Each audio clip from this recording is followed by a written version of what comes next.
पिछले दिनों अमेरिका के पूर्व विदेश मंत्री हेनरी किसिंजर ने अपने एक बयान में कहा कि कोरोना वायरस की महामारी जब खत्म होगी तो दुनिया बदल चुकी होगी। अब प्रश्न ये उठता है कि ये जो बदलाव होगा वो किस तरह का होगा, उसकी प्रकृति कैसी होगी, और इस बदलाव के पश्चात जो दुनिया हमारे सामने आएगी वो दुनिया एक खूबसूरत होगी या वह दुनिया संघर्षों से संपन्न, अनिश्चितता की शिकार और अशांति की गोद में बैठी एक ऐसी दुनिया होगी जहां देश देश को मार रहा होगा और लोग लोगों को। इसमें कोई संशय नहीं कि बदलाव तो होगा, और इसमें भी कोई संशय नहीं है कि दुनिया बहुत तेजी से जिस तरफ बढ़ रही है वो एक ऐसी मंदी का शिकार होगी जो 1929 की वैश्विक आर्थिक मंदी से भी भयावह परिणाम देने वाली होगी। और इतिहास इस बात का गवाह रहा है कि जब भी कभी मंदी आई है तो उस मंदी के दौर में दो बातें तो स्पष्ट तौर पर दिखीं। एक, मध्यम वर्ग की तानाशाही या तानाशाहों की राज्य व्यवस्था, और दूसरी, लोगों का तानाशाहों में अपने भविष्य को देखना, ढूंढना और उसकी एक तस्वीर गढ़ते रहना, और इसका अंतिम परिणाम पुनः एक विश्व युद्ध के रूप में सामने आया। तो क्या ऐसी स्थितियां भी बनने की कोई संभावनाएं हैं, और अगर ऐसी बनती हैं तो इसके लिए पूरी तरह से उत्तरदायी किसे माना जाना चाहिए?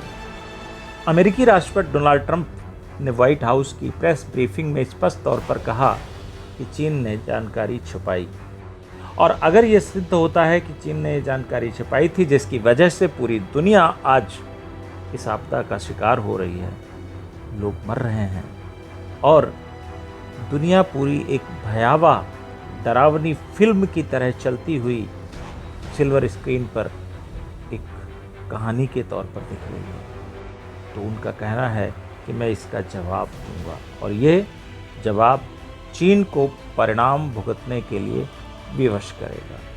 तो ये एक सामान्य शब्दावली तो नहीं है, लेकिन क्या वास्तव में ट्रंप दुनिया के लिए तैयारी कर रहे हैं, या डोनाल्ड ट्रंप अमेरिका के जिस स्वप्न को लेकर या कृत्रिम रूप से उस स्वप्न को निर्मित कर और अमेरिकी लोगों के दिमाग में उस स्वप्न को बिठाकर जिसे वो अमेरिका को स्वर्ण युग में ले जाने की बात करते थे, और अमेरिकी फर्स्ट की नीति के जरिए वो आज अमेरिका को दुनिया में अलग थलग कर चुके हैं, उसके लिए कोई लड़ाई लड़ना चाहते हैं।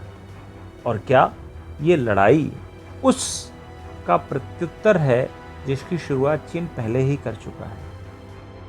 एक उदाहरण लें और थोड़ा बैकफ्लैश में चलें। 2017 में डोनाल्ड ट्रंप ने राष्ट्रीय सुरक्षा नीति की घोषणा की, नेशनल सिक्योरिटी स्ट्रेटजी, और उस नेशनल सिक्योरिटी स्ट्रेटजी का मुख्य उद्देश्य सुनिश्चित किया दुनिया में आयात और निर्यात के क्षेत्र में कंपटीशन को प्रमोट करना, और उस कंपटीशन का आधार या उसका जो सेंट्रल आइडिया होगा वो पूरा का पूरा टेक्नोलॉजी पर आधारित। उस समय ट्रंप को ये पता था कि चीन अमेरिका का मुकाबला नहीं कर पाएगा, और जब चीन इसमें पीछे जाएगा तो जाहिर सी बात है अमेरिका एक तो आर्थिक कब्जे को, एकाधिकारवाद को मजबूत कर लेगा, और दूसरा चीन कुछ दशकों के लिए उसके समक्ष जो है वो एक चुनौती नहीं रह जाएगा। लेकिन हुआ क्या?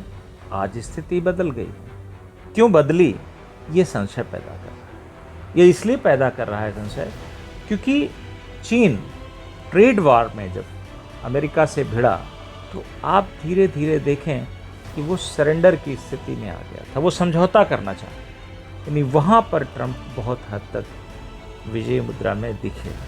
लेकिन उसके कुछ ही दिन बाद वुहान, जिसे कुछ थिंकर्स ने चेरनोबिल ऑफ चाइना नाम दिया है, और यह भी प्रेडिक्ट किया है कि जिस प्रकार से चेरनोबिल घटना ने सोवियत संघ के डिक्लाइन की पटकथा लिखती थी, वुहान चाइना के डिक्लाइन की, चाइना के पतन की पटकथा लिखेगा। ये शायद वो गलत है। आज वुहान कोरोना का एपिसेंटर नहीं है, बल्कि पूरी दुनिया की इकोनॉमिक कैपिटल माने जाने वाला न्यूयॉर्क कोरोना का एपिसेंटर है, जहाँ प्रतिदिन सुबह लोग एक सपना लेकर जगते हैं कि कोई हॉरर फिल्म का शायद आज द एंड हो जाए और संभावनाओं से भरी सुबह उनको देखने को मिले। लेकिन वो पाते क्या हैं? अनगिनत लाशों के बीच इन्हें दफनाने की जगह न्यूयॉर्क में नहीं बची। और इस व्यवस्था का निर्माता या प्रतिपादक कौन है?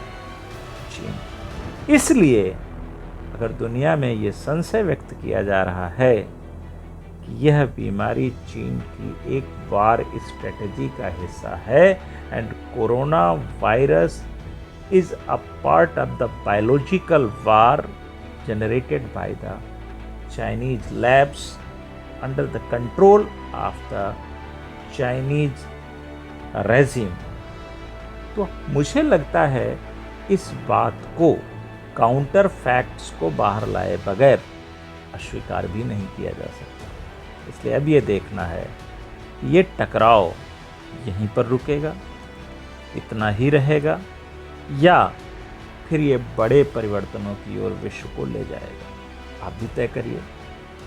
नमस्कार।